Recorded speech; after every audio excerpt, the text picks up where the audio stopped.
he introduced something new to the student movement. Yung style ng paghimok sa mga estudyante na hindi masyadong nagmumukhang radikal. Magkakaroon ng kapayapaan kung tayo mga Pilipino, matigil natin ang pang-api at pagsasamantala. Yung boses, it had nothing to do with the voice, no? It had everything to do with the essence nung sinasabi niya, no? Setyembre 19, 1987. Tinambangan si Leandro Lian Alejandro sa tapat mismo ng kanilang opisina sa Cubao, Quezon City.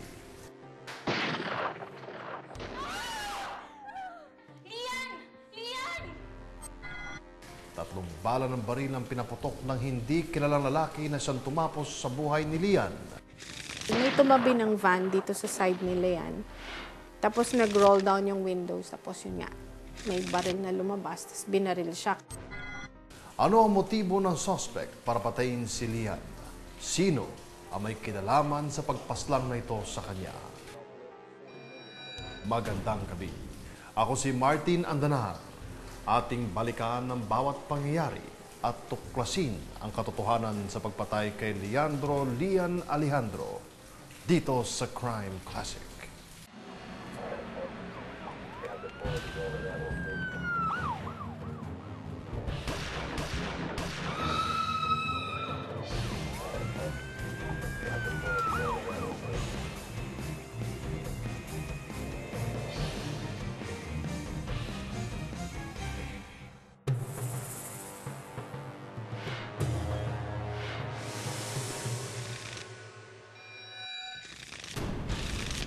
Isa sa mga kilalang aktivista noong dekada 70. Ganito nakilala si Leandro Alejandro.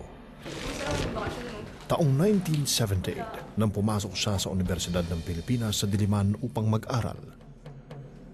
Dahil daw sa pagnanais niyang makatulong sa maraming tao, kinuha niya ang kursong BS Chemistry. Kayo po ba yung namamahala sa organisasyon? Opo. Paano po ba sumali sa inyo? May mga kinakailangan po ba? Sumali siya sa iba't ibang organisasyon ng universidad. Lian, ano bang ipaprioritize ng council? Magandang katanungan, kapatid.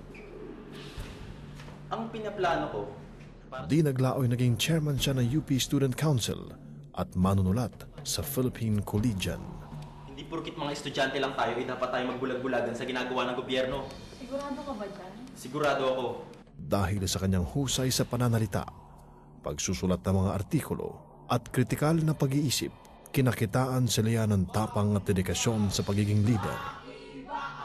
Huwag matakot! Huwag matakot! Marcos tuta! Diktador pasista! Marcos tuta! Dito siya nagsimula sa mga gawain ng aktivista. Yung boses, it had nothing to do with the voice, no? It had everything to do with the essence nung sinasabi niya, no? Yun talagang pinag-aaralan niya yung issues. And he spent hours studying yung mga usapin para madali niyang ipaliwanag. Yun yung context ng sinasabi kong propagandista, no? I signed Proclamation number 1081 placing the entire Philippines under martial law. Dahil sa maaga siyang namulat sa mga isyu at problema ng lipunan noong panahon ni Marcos, pilit niyang ipinaglaban ang kanyang adhikain at maging ng mga hinaing ng kanyang mga kapwa estudyante. Andiyan na sila! Walang bibitaw! Nagpasa siyang lumipat ng kursong Philippine Studies. Pinag-umpisan kasi ng pagiging aktivista, yung exposure mo sa reality. So I suppose, doon pa lang sa growing up years niya sa Malabon, Navotas, nakikita niya na yon. At nung pumasok siya sa UP, because of probably the liberal ideas that he encountered, na embrace mo yung mas agresibong pamamaraan ng pagpapalaganap ng kaalaman ng information. Di naglao na ay naging miyembro rin siya ng mas malaking organisasyong pangnasyonal, ang Bayan. Dito niya ipinagpatuloy ang pagpapayag at pagpaparating sa pamahalaan ng mga hinaing ng masa. Itinalaga siyang Secretary General na nasabing organisasyon. Ngunit hindi inakala ni Lian na ang kanya palang pagiging aktivista at kritiko ng mga katiwalian ng mga politiko ang agad natatapos sa kanyang mga pangarap. Setyembre 19 taong 1987, bandang alas 5 ng hapon, winakasan ang buhay ng batang leader. Meron kaming mga radios, two-way radio. So, ang nangyari, dumating yung sasakyan, tapos nagradyo sila yan na nandito na kami. So, yung radyo sa loob ng office, alam na ng mga kasama. So, supposedly, ang next was bubuksan yung gate para papasukin yung sasakyan, no? Ang sabi nila, may tumabi na van. So, ito yung gate, ito yung sasakyan, tumigil. May tumabi ng van dito sa side nila yan. Tapos, nag-roll down yung windows. Tapos, yun nga, may baril na lumabas. Tapos, binaril siya. Kaya yung driver, natamaan din. Pero, he survived. Yung dalawa sa likod, hindi sila nabaril o ano. Kasi si Lian talaga ang target. At alam nilang nasa front seat. Pinagbabaril si Lian sa loob ng kanyang sasakyan sa harap ng kanilang opisina sa kalye ng Rosal sa Cubao. Wasak ang muka at naliligo sa sariling dugo.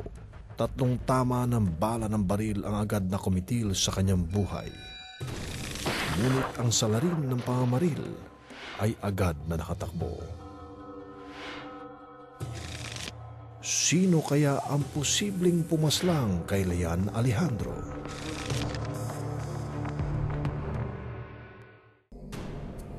Naging mainit ang pangalan ni Lian sa politika at mga militar ng rehimeng Marcos. Pero sa mata ng tao at sa ating mga puso, sila ay natalo ng mabigat.